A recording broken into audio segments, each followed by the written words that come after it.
Minuit, pourquoi? Syllabe. Il est midi. La radio sauvage. Minuit. 01. Et à minuit, plus personne. 6h avant minuit. Qui reçois-tu ce soir, Cyriane? Pull bleu à col rond et barbe de 3 jours, c'est Kevin. Bonsoir. Bonsoir. Pull à capuche rose et barbe plus fournie quant à lui, c'est Manuel. Bonsoir. Bonsoir. Vous êtes tous les deux les animateurs de la chaîne YouTube Educatos. Qu'est-ce que c'est Educatos? Est-ce que tu veux... Alors Educatos, c'est une chaîne que moi et Kevin avons créée il y a 2 ans et demi, 3 ans à peu près. En fait, l'idée c'était... On est éducateurs dans un IME, tous les deux, on est collègues. Un institut médico-éducatif. Tout à fait. Et en fait, on voulait partager des ressources éducatives pour les familles ou les autres professionnels, qu'elles soient accessibles à tous en fait. Notamment autour du Makaton. Alors le Makaton, c'est un moyen de communication par les gestes et aussi les pictos et le langage oral. Voilà, et les gestes sont en fait c'est tiré de la langue des signes française.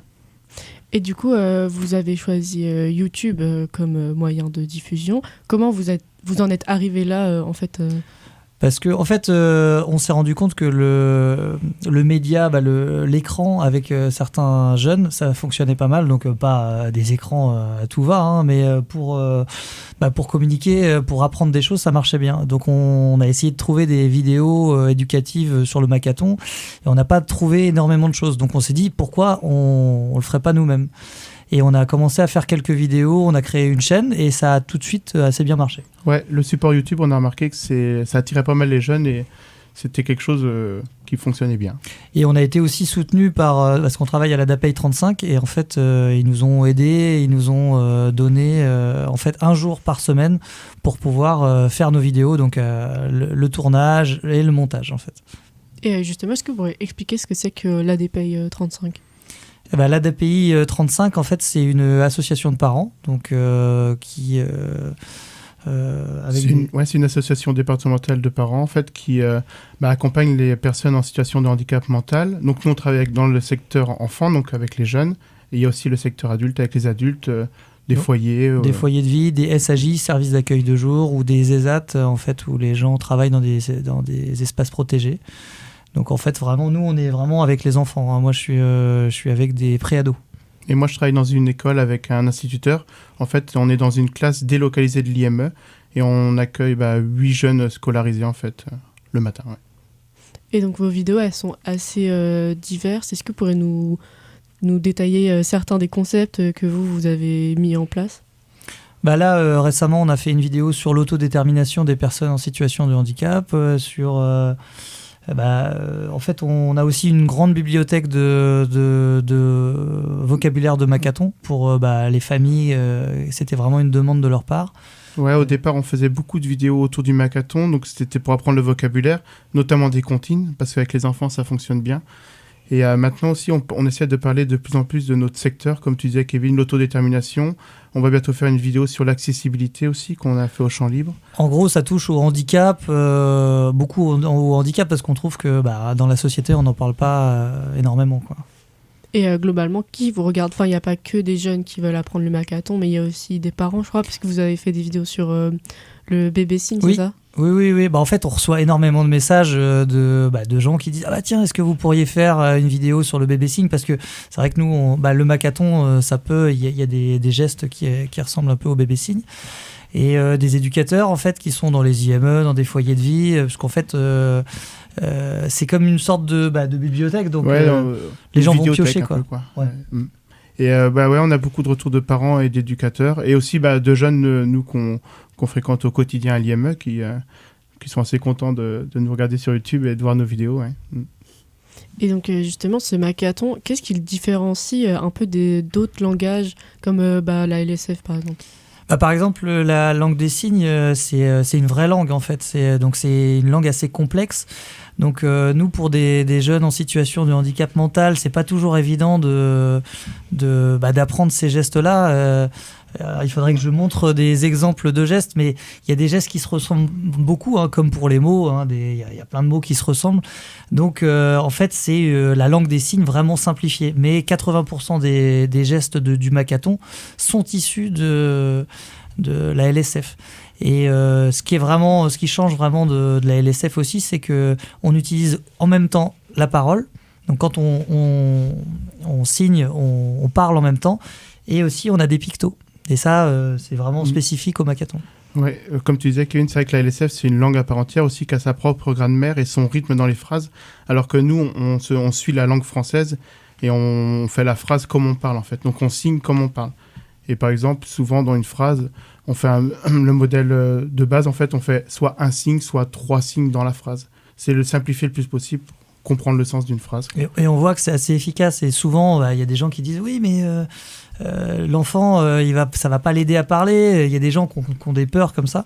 Et en fait, on se rend compte qu'avec des études en neuro, ils prouvent qu'en fait, il y a une zone du cerveau, la zone du cerveau des gestes et la zone du cerveau de la parole sont collées. En fait, donc ça, le fait de faire le geste va amener en fait la parole.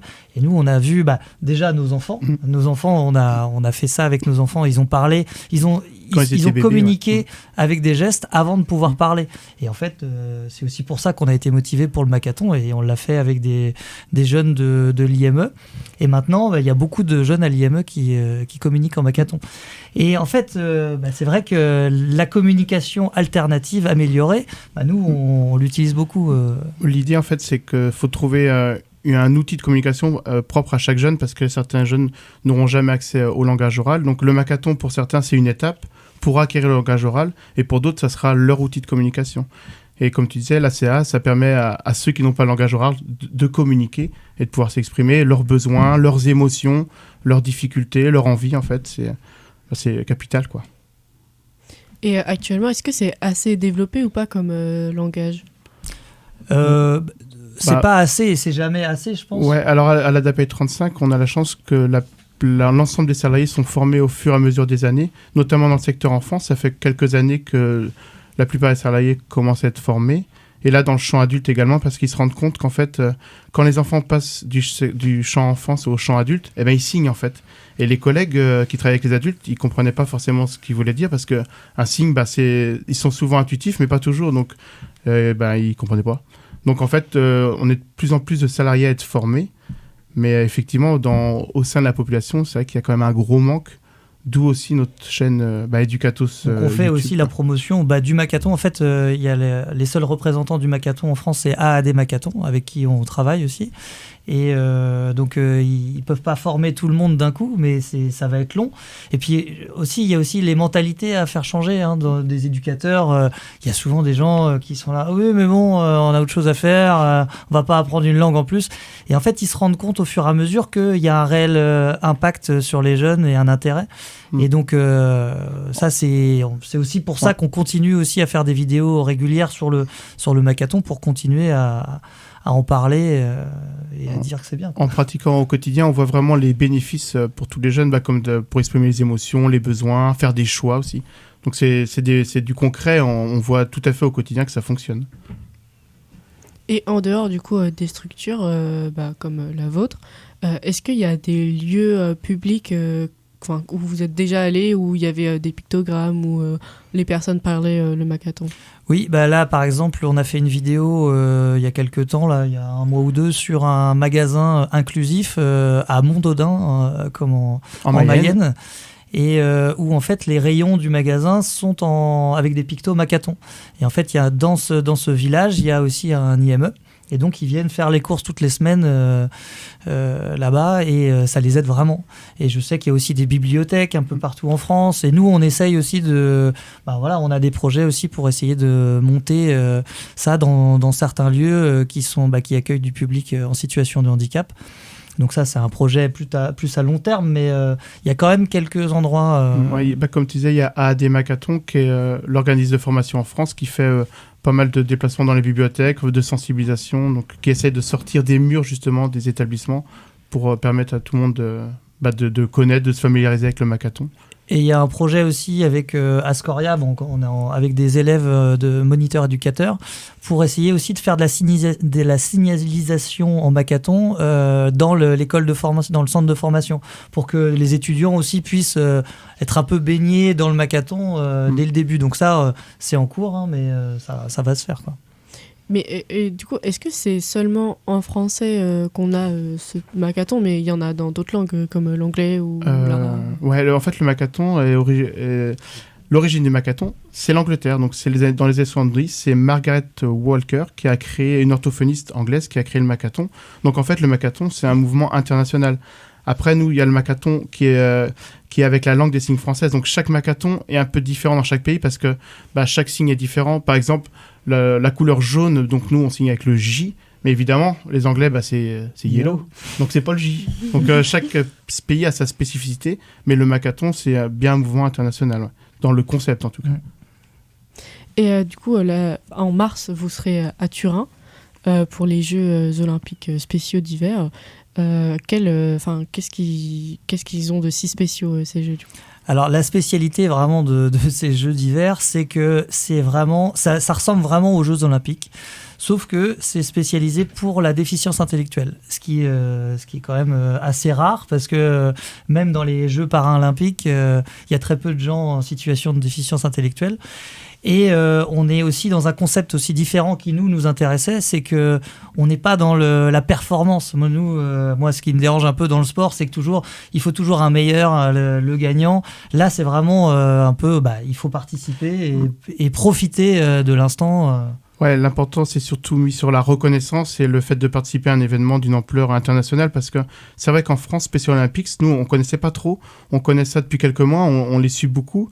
Et en fait, c'est un mouvement, il y a genre plus de 200 pays dans le monde qui y participent.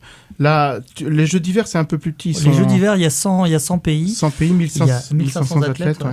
C'est vraiment un très très gros truc. Et à la cérémonie d'ouverture, on a vu quelques vidéos de celle de Berlin qu'il y a eu il y a 2 ans pour les Jeux d'été. Là, c'est les Jeux d'hiver.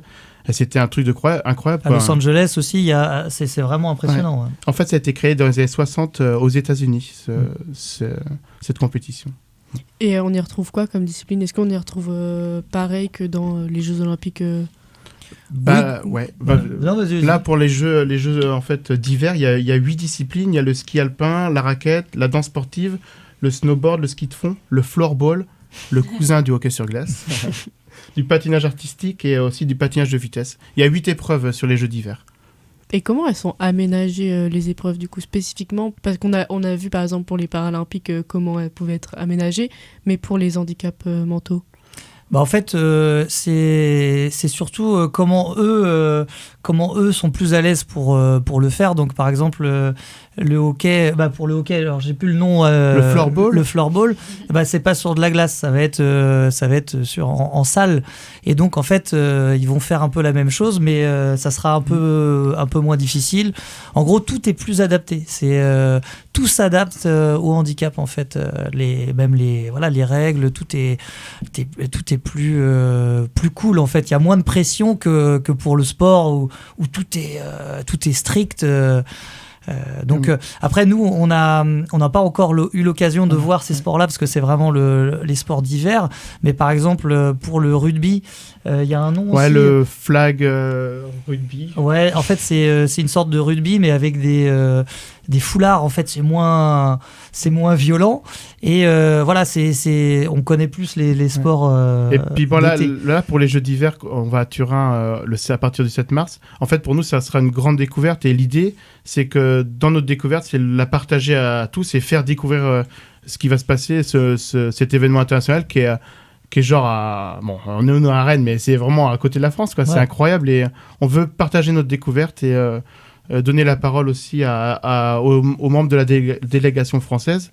Nous, ils seront 22 athlètes, par exemple. Dans les 1500, il y aura 22 Français. Donc, on va essayer de les suivre, les interviewer, leur donner la parole et partager leur performance, quoi. Parce que l'idée, c'est qu'on parle de la déficience intellectuelle, ce qui est quand même assez rare dans les médias, parce que en fait, on a toujours le même genre de handicap dans les médias. On parle beaucoup de l'autisme, le trouble du spectre autistique, les trisomiques.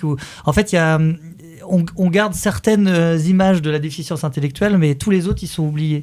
Donc là, on va essayer de voir tout le monde, d'échanger, de faire des interviews. Et ça va être un peu une découverte pour nous aussi, parce qu'on va avoir un pass presse. Ouais, une accréditation ouais. Presse, donc on va pouvoir aller un peu partout et puis pourquoi pas essayer d'aller voir les autres délégations internationales. Ouais, on va essayer de travailler notre anglais. Ouais, c'est ça, exactement. Le Makaton anglais. Ouais, c'est ça. Et merci beaucoup. Est-ce que vous avez une épreuve que vous attendez particulièrement ou un sportif, une sportive que vous avez suivi un peu? Non, mais par curiosité, le ski alpin, ça doit être assez impressionnant. Puis pourquoi pas, toi, Kevin, chausser les skis Bah ouais, peut-être. Non, mais le ski alpin, ouais, Le ski alpin, je pense qu'on va en prendre plein les yeux, en fait.